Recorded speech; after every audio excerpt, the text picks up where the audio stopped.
Orphans don't wear white. And that's the truth. Family.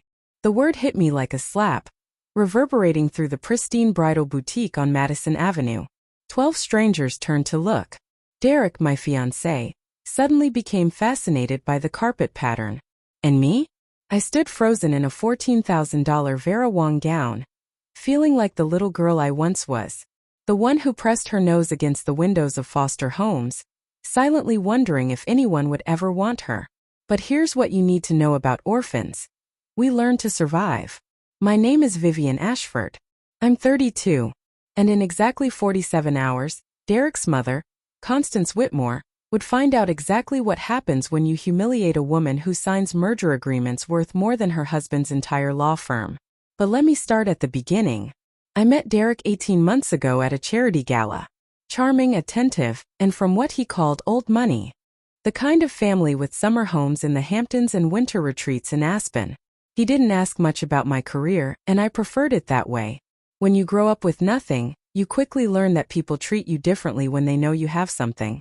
Constance had been cold from the start. During our first dinner at their Connecticut estate, she asked about my family.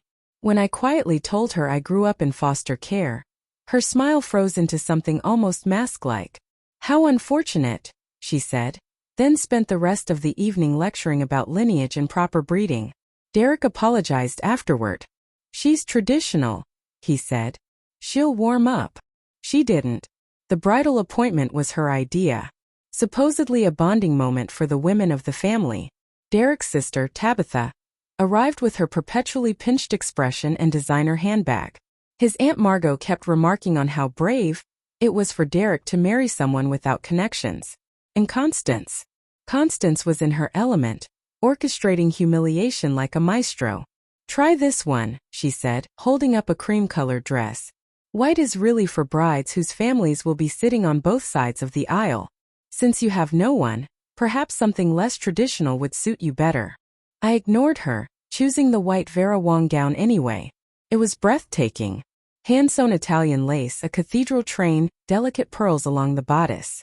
When I stepped out of the dressing room, even Tabitha's jaw dropped. Then Constance spoke. Orphans don't wear white. It's for real families. She said it loud enough for the entire store to hear. Sales associates froze. An elderly woman near the veils gasped. And Derek, the man who was supposed to defend me, looked at the floor and said nothing. Derek, I murmured. He cleared his throat. Mom, maybe we should. What? She snapped. Tell the truth. Constance laughed. Sweetheart, I'm trying to help her. She doesn't understand how these things work. Our family has standards. The Whitmore name means something in this city. We can't have photographs circulating of Derek's bride looking like she belongs at a society wedding when everyone knows she came from nowhere. I looked at Derek, still staring at the floor.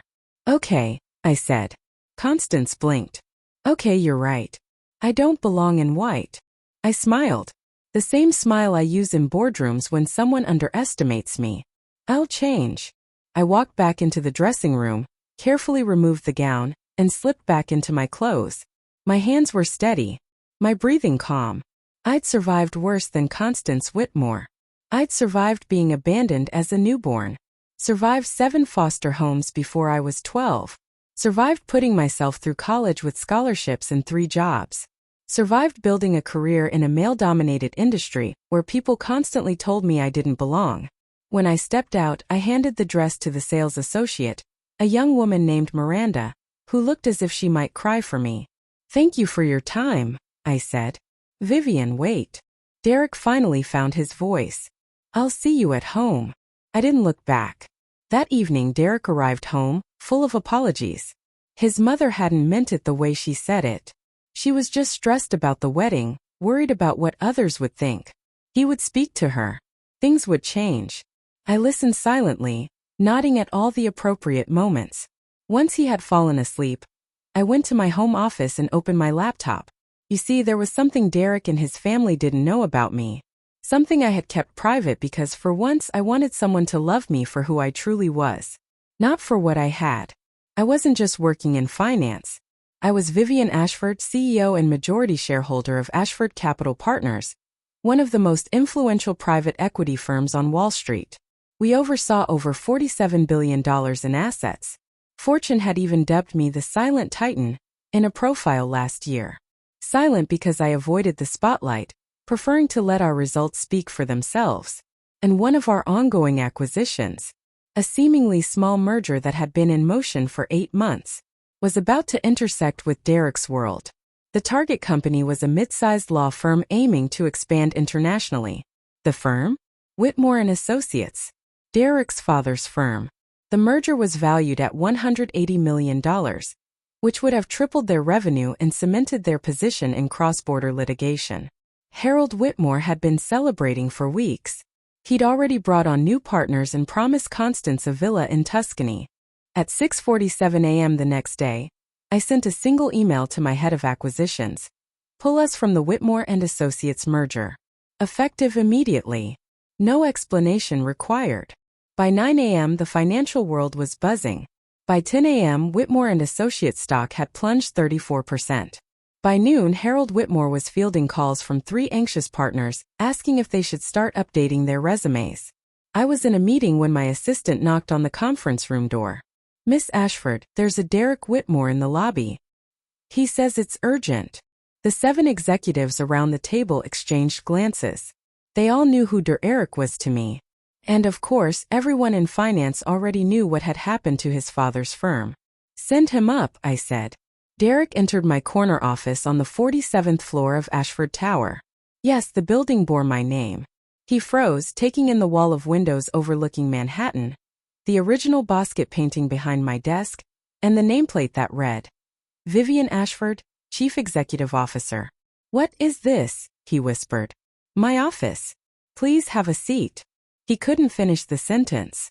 "The orphan from nowhere." I leaned back in my chair. "Yes.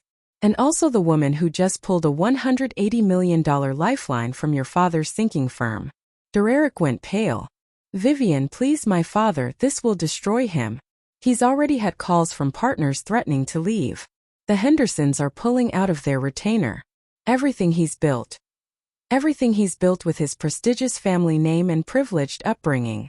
I kept my voice steady. "How unfortunate," I said, watching him flinch at his mother's words. "I didn't know," he stammered, "about any of this, about who you really are." "I am exactly who I've always been," I replied. "The woman who grew up with nothing. The woman your mother embarrassed in public, right in front of strangers. The woman you chose not to stand up for." I rose from my chair and moved toward the window.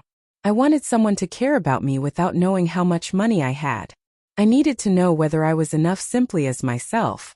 I found that answer yesterday inside that bridal boutique. "I love you, Vivian." That part never changed. But your silence said more than words ever could. I turned back to him. "When your mother announced to an entire store that I wasn't worthy of wearing white, you stared at the floor. You allowed her to belittle me. You let her make me feel like that abandoned little girl all over again. And you stayed quiet." Derek's eyes filled with tears. "What can I do? What do you want me to do?"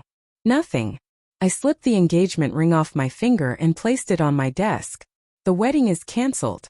My attorneys will take care of separating our shared accounts. You'll find the terms reasonable. And my father's firm will need to look for a different rescuer. Maybe your mother can charm one at her next country club luncheon." I pressed the intercom. "Security will see you out. Goodbye, Derek." He walked away without saying another word. I watched from the window as he stepped onto the street, 47 floors below, a tiny figure fading into the flow of Manhattan pedestrians. My phone vibrated. A message from my assistant. "Constance Whitmore is in the lobby. She's demanding to speak with whoever's in charge." I smiled. "Send her up." 3 minutes later, the elevator doors slid open. Constance burst out, her designer heels striking the marble, her face twisted with rage. She was so intent on finding someone to yell at that she didn't notice me standing by the reception desk until she was 10 feet away. "You?" She froze. "What are you doing here?" "I work here." I motioned to the letters displayed on the wall behind me. "Ashford Capital Partners.